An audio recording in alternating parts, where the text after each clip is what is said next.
Hello, I'm Vanessa from 8C, and today I'm going to explain a little bit about George Eliot's life and the summary of Silas Marner. George Eliot was an English novelist, poet, journalist, translator, and one of the leading writers of the Victorian era. George Eliot is actually a pen name of Mary Ann.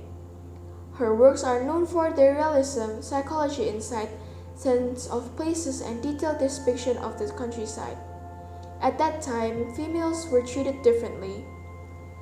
Even if female authors at her time were published by their own name, she wants to be different. She wants people to judge her work not like the other typical woman's romance. One of her best novels is Silas Marner, The Weaver of the Ravello, published on 1861. Silas and Eppie are the main characters, while Godfrey, Dunstan, Nancy, Molly, and Aaron are the supporting characters. Silas Marner is a linen weaver. He came from a place called Lantern Yard. He was accused of stealing money, so he moved to a village called Ravello. The villagers didn't trust any outsiders because their jobs are only farmers and peasants. So other than those jobs, they believe that it's some kind of witchcraft. Silas has been through lots of issues. After that, he decided to isolate himself in his cottage and got into admiring his money that he got from his work. One day, his money was stolen, and he went into a deep grief. In the story, Molly and Dunstan is in a secret marriage, but due to an unsettling situation, they come into a divorce, and soon, Molly announced that she is married to Godfrey. On a New Year's Eve, after Dunstan's disappearance, Molly stumbles into Ravello. Unfortunately, the weather is too much for her. She passed and her 2-year-old daughter finds her way to Silas's house.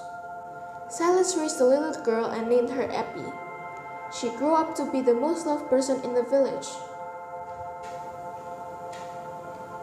All this time, Godfrey, Eppie's actual father, and a neighbor named Dolly had been helping to raise Eppie.